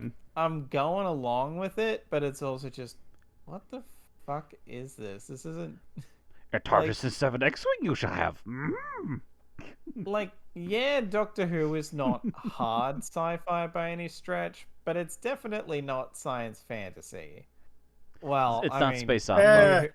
It's not New space Who opera. has some. New Who kind of leans more into some fantasy elements. Yeah, New but- Who even occasionally leans into it, but Classic Who did have the black and white Guardians and all well, of that. that's more metaphysical. Yeah. And there's something you can say to metaphysical, but it still felt it was a But little closer. It felt like is closer to Star Trek when sitting in between the two of them. More often I'll than say not. it moves more toward a high fantasy than it traditionally had. Yes. Yeah. Yeah. And usually I you mean, could hand wave fuck, away. I mean, even if you look at, okay, there was always, yes, we make the joke about the sonic screwdriver being a magic wand, but here we literally have, here's your magic wand. It has the power to do time magic. Keep it safe. Yeah, that. Keep it hidden. It's also the one I ring. don't. That's it. God, that. And just like, it makes a lot of the other stuff so far very like, okay, are we really just, is this just someone's Star Wars fan fiction that they rewrote? Like, that Time Lord that got They killed in switched out Yoda episode with 1 was very Kingmaker. pacifistic. They switched out Han Solo with the Doctor. And now C-3PO You know, just got killed. A robot, yeah, a robot sidekick. it's just like it's such a weird direction to take this when it's like the like especially because yeah, like if the Time Lords have been consistently portrayed as omniscient, just like these all-powerful beings, and the Doctor Who was and the Doctor was a high school dropout, so like yeah, he doesn't, or a college dropout, I guess. And so he didn't, he didn't learn all the cool magic shit. Um, but like, and we're doing like, I guess, honestly, I'm curious if this is now where where Moffat, at least, I forget if RTD ever did it, the thing of like Time Lords can heal people now thing that the minister does. It's like that's, I mean, like technically they did this also before Star Wars did. I But think. or at least became Listen, canon I in I Star think a Wars Time anyway. Lord in this story can do anything that a 12th level wizard in D&D can do. I Pretty think RTD, the only time he did Time Lord healing was when they threw the regeneration magic into the hand, and also when they much. got the nanites from the one ship thing from the Doctor dances to do what the Doctor Hmm. wanted it to do. Those are like the only two Mm-hmm. times I can think of. Nah, yeah. Because, yeah, otherwise all I can think of is Moffat. And even then, it was explained away as regeneration energy. Mm-hmm. So, like, the Doctor was effectively costing themselves a future regeneration to do that. Yeah. Whereas in this, it's kind of implied that every time he does this large scale shit that it is potentially doing that. They're somehow But, effing up like the what holds the universe together. Yeah. Hmm. mm, and yeah, it's such a bizarre choice for, hey, this is the first official Doctor Who thing that's happened in years, and It we're breaks a just lot of canon. ignoring a lot of yeah, and we're just like beating canon over the head with a Hmm. sledgehammer. Oh, And to add to that, I mean, a sledgehammer, more like a un, jackhammer. unless This- you actually do consider that scene to be a literal analog to the cave on Dagobah, which I don't know how much that was intended, but when the and I know you said you treat this as an audio, so you might not even have been looking at the visuals. But the Kingmaker is like, we grant you TARDIS, and it shows the Doctor's police box. It's like Yeah. yeah, every TARDIS is not supposed to be a police box. Why would yeah, Casmus's TARDIS be a police box? Matter of fact, I believe the yeah, bad guy in this even said that the Doctor's TARDIS is a unhidden TARDIS or something like that. Like it's in its Yeah, it's like like natural state, undisguised. I mean, and I undisguised. mean Yeah, and it's like no, no, no, you no, could no. It's definitely blocked in one disguise. It's not undisguised. Dang I it. mean you could I mean I at least without the other scene, I would interpret that as yes, a 1963 police box usually sticks out like a sore thumb yeah, wherever you wherever he brings it. yeah, But Except for the 1960s. yes, exactly. Yep. yeah. uh, but yeah, it's just I wonder what the in-universe reason for is for police boxes going out. Because they can't say that this mm, show Doctor Who is what did it because all of a sudden they're like, "Oh, wait, mm. Oh, I I will mean, I think additionally. it's more televisions. I mean, telephones in every house became more common. I don't you know. know I what? mean, I Mm, That's true. That regular phones became more and more common, and then more and Mhm. more mobile phones became a thing. So that would have done away with them mm, eventually, anyways. Mhm. yeah. I guess just as a last thing before we move on, it's definitely not a thing that I could bring up in a scene, so I'm just gonna lump it in here. The fact that it has the exact same TARDIS sound as the Doctor's TARDIS makes no sense because the Doctor's TARDIS is the only one that ever sounds like that. every other and the in-universe explanation has always been because he's not piloting it right or whatever, or it's just because it's a janky old I don't think TARDIS. that explanation didn't come around till Moffat though. Even if you listen, like if you watch the war games, the Sid Rats, the war the war chief makes do not have that Yeah, they have a different sound. I think screeching they've always explained noise. it as, Yeah. yeah, there's always been something, like, not so much that he's not piloting it right, just that it's an old model. Yeah. So all the It's new like it's ones don't make clearly that sound at all. An old falling apart model with a broken chameleon circuit. Yeah. yeah. But I thought there was at least one episode with either the fourth or fifth Doctor where the Master's TARDIS made the exact same sound as the Doctor's. I think, like, it was a similar sound, but Might in, have. like, reverse or something. And like Logopolis would probably be the one that makes the most sense for that to happen. I'm not sure if that's the one what I'm thinking of or not. It might have happened in Keeper of Traken as well, possibly. Yeah. I don't know. Or if it didn't, it was because they were intentionally trying to hide the fact that it was supposed to be a TARDIS that got stuck. But yeah, like it threw me off because I'm like, well, I feel like even back then it was usually kind of hinted that it's only really the Doctor's TARDIS that we ever really hear make that noise. I could be wrong. The Masters could have made it a ton of times, but that also But the probably could have Masters just been could because they also be couldn't an old bothered. model, too, so you never really know for sure. Yeah. And Yeah. that's something where you can't even if they may have done with others in Big Finish, but you can't necessarily trust that because that might have been a nuance that they might have missed if you're correct. Yeah, and again, as I said, in the war games, all those Sid Rat ones, which, yeah, they're effectively TARDISes with a limited lifespan, but even they sound nothing like the TARDIS. Or if they do, it's specifically got all those screeching noises removed, and it's just all the stuff underneath. So they sound like they function better. So it's like, if they just used that noise, it probably would have made a bit more sense. But I guess it feels very well. They're not going to know what the TARDIS is if we don't have that noise. And it's like, if you say it's a TARDIS and you have it make a similar-ish noise, then we'll probably get it. Right. Especially because they established that it's like, I'm giving you my TARDIS, so it's like, okay.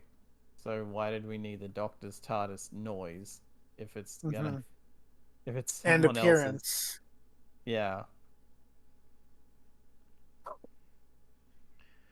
Anyways, that was a long. Where were we at? I think it's All Bill's right, turn. so yeah, and I'm trying to think if I had a second thing because all of that conversation is definitely what I was going to pick. And I mean, I had enough to say that I can just say that I piggybacked off of that.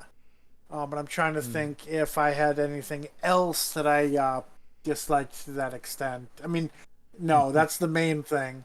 But in general,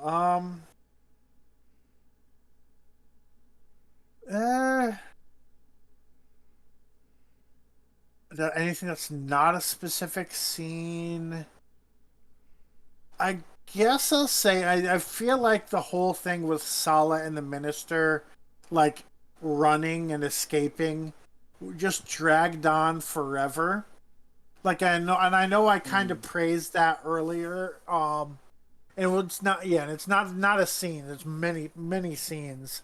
I kind of praised it earlier for its parallels with the Ace plot, but it started But that before comes the Ace later. plot and continued on after it in terms of where the parallels were. It just seemed like it went on forever, and it was like their conversation wasn't that deep that it needed to go on forever.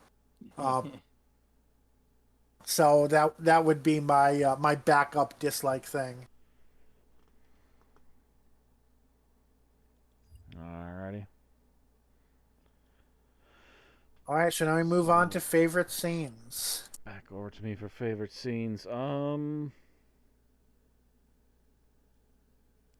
Favorite scene. I'm trying to think.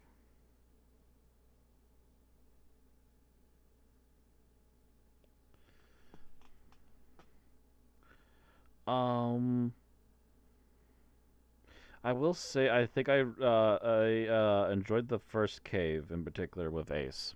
Um, at first it started off really kind of hokey, but then the explanations that came afterwards were kind of starting to hit a little more home. And I'm like, and that's where I was definitely going. Okay, yeah, they're definitely trying her to be a Time Lord. Damn it! Oh, This episode is too long for everyone to take all of my choices.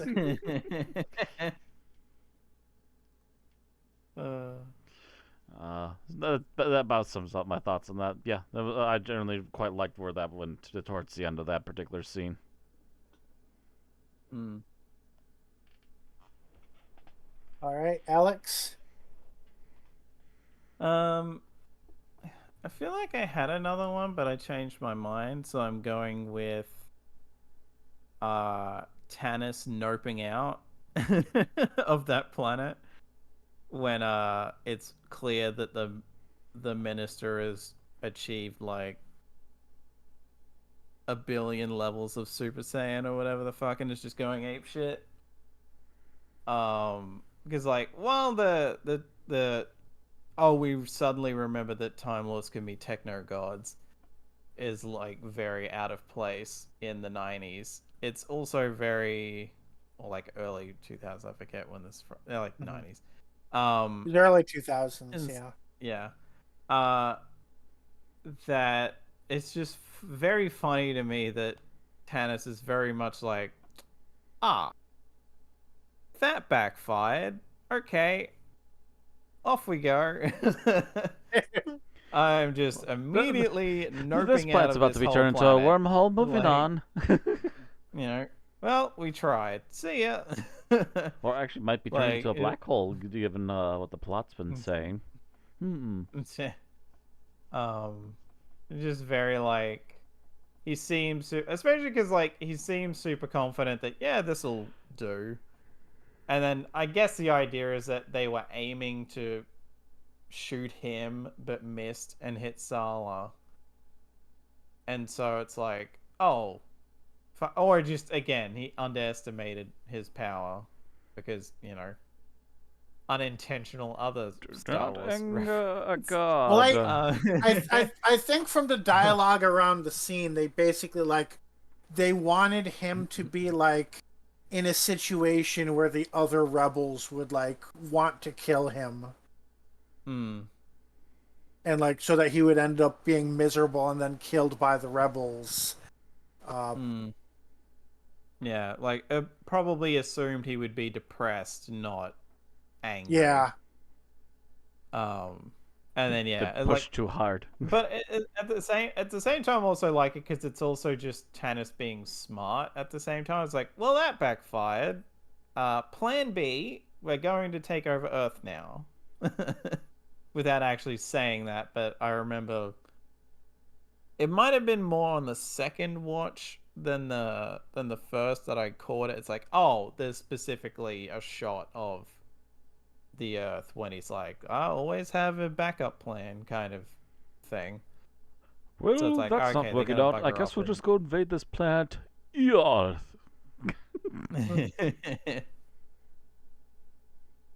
But yeah, I think that's about all I've got for that one. All right. Do I have a backup scene?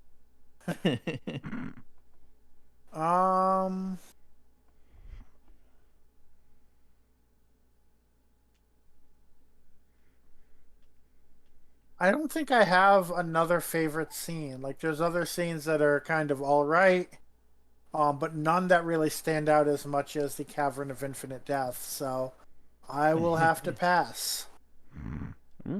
Okay. I guess I will say if someone had taken the Tanis noping out thing, I was probably going to go for what is seemingly the death of Antimony. Um, just because the I Doctor's reaction to that is the most Hmm. like panicked the Doctor has been all story. That's a good segue because I think Matt seemed to hint that he had something about that scene that he was going to complain about. Oh yes, I have an issue with that scene. One issue. A lot of it's really good. A lot of the acting, especially, is really good. I have one major problem. How does Antimony not know what it is?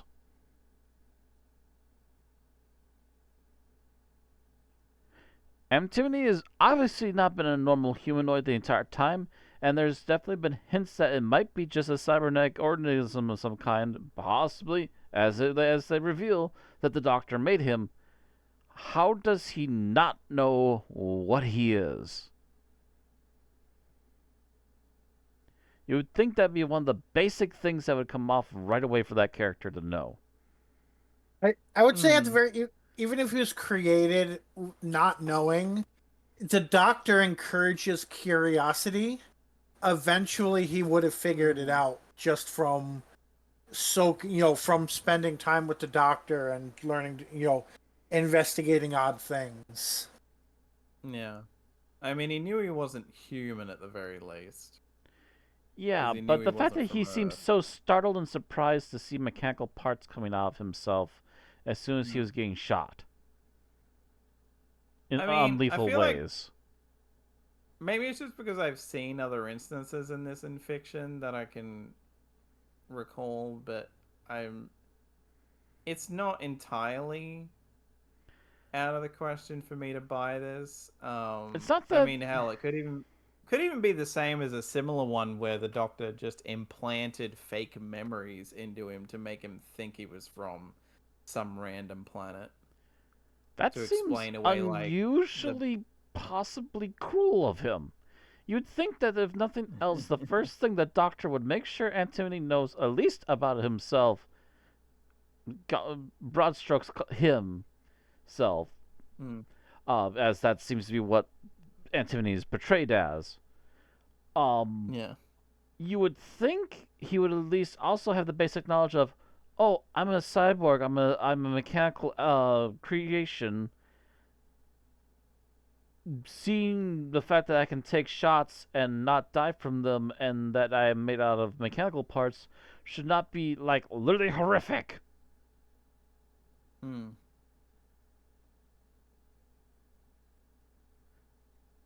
I mean, I wonder if it's just because they wanted to try to play into it being a surprise.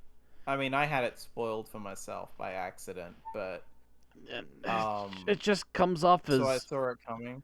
it But just comes off as both naive from the Doctor, but also unintentionally cruel because all of a sudden Antoni's having literally a freaking melty as he's being shot multiple Mhm. times and revealing more and more mechanical parts and revealing that he's not a living organism at all, which he apparently thought he was. Yeah, I would say mhm. creating an android who will have a reaction of existential horror upon discovering he's an android Yeah, does not seem like the most compassionate thing to do. not the most compassionate and not the most Mhm. smart thing either, because that's just literally asking for issues down the road if they aren't that aware of being it. that being said, this is post season. What was it? Season 27. Hmm?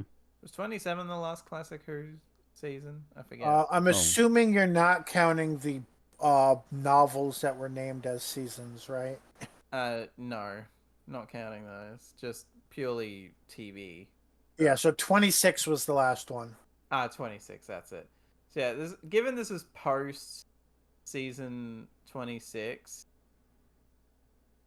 I mean, by then the Doctor was having moments of not being overly compassionate. I mean, like, there's a reason why it's very believable that the power of the Doctor implies that Ace and Seven had a falling out because, you know, some of the stuff Ace goes through and in her run is very like, and the situations that the Doctor willingly puts her in are very like, yeah, I can see why she'd probably bug her off. But at least at the end, like, he was manipulative, but it was in his mind, it was for Ace's good. Yeah. It Well, definitely did again, not. I don't want to say he went about it the right way because he didn't. right. But in his mind, it was for her benefit. Hmm. Um, I mean, to that I end, you could guess. apply that logic to him Uh-huh. thinking that it was a good idea to not let Antimony realize what he was. Uh, Or that it's like maybe he wanted to like let him become a full person, I guess, first and then break it to him.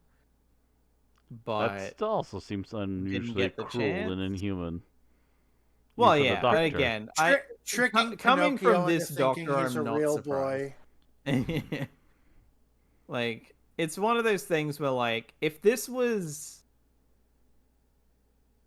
most other Doctors, I would, like, absolutely be on, like, I would absolutely get, like, really hating that choice. But of the Even Doctors you six, I could would pull say, this which with, like, of the Doctors you could pull this with, this is, like, yeah, I feel like even 6 wouldn't do this, but this is definitely very much a 7 thing to do. Like, like, I could see Mm, it being like, again, it's a matter of, in his own mind, he thinks, yeah, that's a good idea, I'll do this, and blah. The sad part is that I'm assuming Antimony is only in this story, so we will never get Mhm. any repercussions for that. Whereas what's hilarious is the first thing this made me think of is I think it's Power Rangers Operation Overdrive, where one of the Rangers turns out to have been a cyborg the whole time. Well, a cyborg is just a straight up robot the whole time who just looks human, and he had implanted memories. And even for what is apparently one of the worst seasons of Power Rangers ever, they actually handle his existential crisis really well.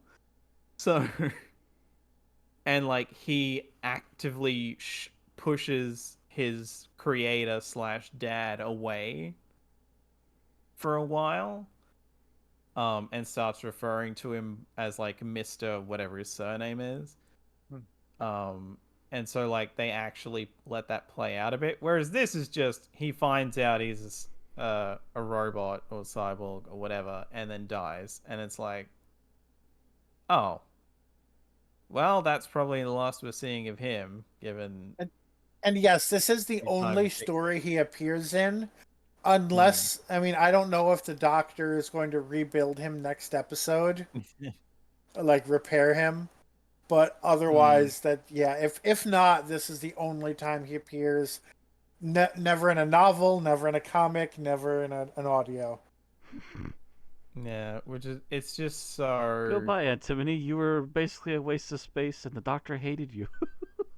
Yeah, honestly, I feel like that's the worst part of this is that he just feels so superfluous. I guess it's like they felt that, well, the Doctor needs to be talking to someone. Let's do a robot companion again, but this time it won't be a shitty half working robot because it's live action. uh Wah, wah, That would have been wah. interesting if they made it a rebuilt chameleon. Actually, that would have been more interesting. Just have it be Chameleon. mm. I mean, God knows Chameleon would work a lot better in audio than Yeah. on So screen. all of this was Matt's least favorite scene. Yep. Yeah. Now for Alex. Uh, God.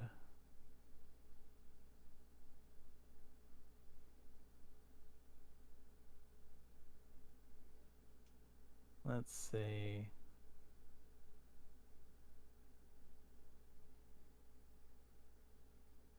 Uh, If you take mine again, I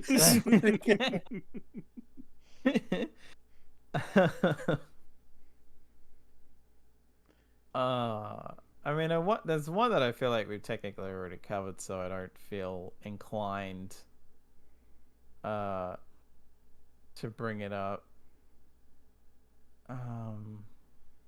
Other than that, God, you know what? Just for the continuity era, technically, I'm gonna go with like is it Casmus or Casmin? I keep forgetting. Casmus But according to the cast list, but I feel yeah, like the Kingmaker called him something else. yeah, like he's like, here, borrow my TARDIS, and I'm thinking, wait a minute. Literally, like half a minute ago, Ace was presented with a TARDIS. Why are you giving her your TARDIS? Like, that makes no sense. Unless the we give you TARDIS wasn't literal or something. Like, but, I mean, given that we hear a TARDIS, like, the effect of a TARDIS appearing, like, that last boom, like, and a police box. It's like, okay, so she was given one, and then you're just giving her yours anyway. It's like, is it she has to use yours to do the thing, come back, and then she gets her own? Like, because that wasn't explained. It Well, I makes don't no even sense. think And that's gonna also, be they a just thing because it kind of sounded like Casmus and the Kingmaker just faded off into the Force. and not to mention, they're like, here, human woman, here's a TARDIS, a very complex alien tech that you have never had to fly, and you've only ever watched the Doctor pilot. Here you go. See ya. And it's like, Well, don't you know and now that they've pronounced her a Time Lord, she now has the power to everything. I mean, I could almost buy She, that she, they she just now like, has the key card. yeah, Maybe like it's the magic wand. I could almost buy that they just like preset where it had to go, and all that she had to do was Oh, step maybe. inside and it would Yeah, go. you know what? I take back the wizard comparison. It's the way they present it there is it's almost like Time Lords are warlocks, and the Kingmaker is their deity, is their patron deity. Basically. So once you've been accepted by the patron deity, now you have unlimited powers. I'm gonna be the Yeah. warlock. Like, yeah, it's just,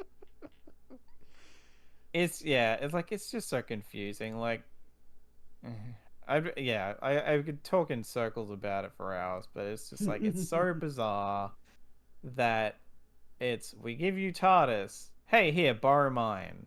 Like, what? Like, again, if there's an explanation for that in the next episode where it's like, ah, yes, you've completed the thing, now you get your own TARDIS. But it's still like, I feel like that should have been explained now. So we knew that moving forward, instead of just, we give you TARDIS. Oh, hey, you need to borrow my TARDIS. Like, that, I don't get it. It's if they took the TARDIS sound effect out, it might make more sense because it's like we give you TARDIS, and she'd be like, she walks out and is like, okay, where's this TARDIS I'm supposed to have? He's like, oh yeah, you're taking mine.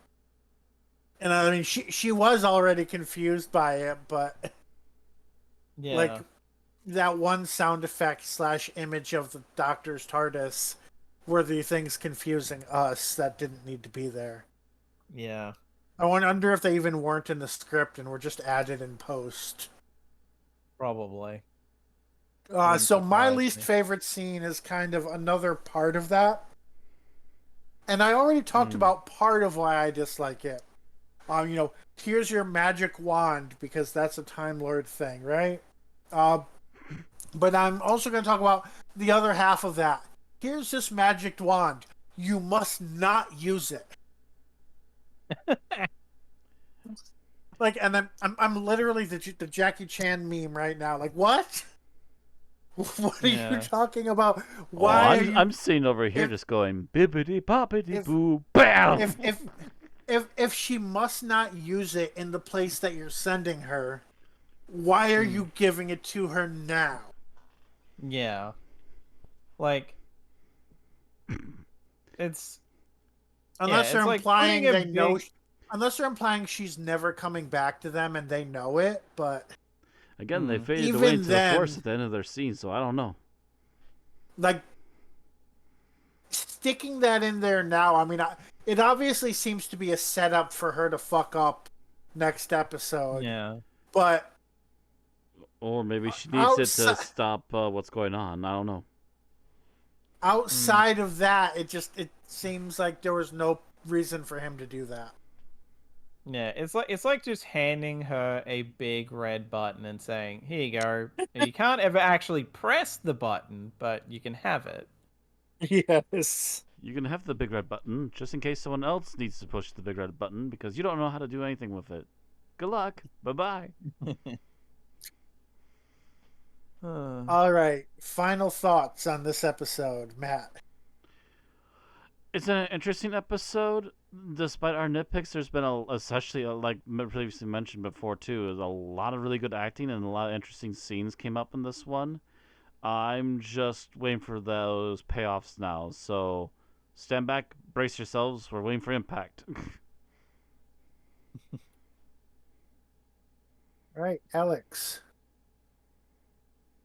Yeah, this is very much like a lot of the acting can allow me to overlook certain bits that I'm not as keen on, or at least like not like completely hand wave them away, but like at least go, well, they acted the hell out of that, so I'll get so in the moment I don't mind as much. And generally, yeah, despite all the stuff we brought up, it's funny because like some of it feels more like issues that we might have had prior, but just now they're on like getting the spotlight put on them more than it being like problems with this episode exclusively. Like some definitely are, but like some other things I'm like like the Star Wars jokes.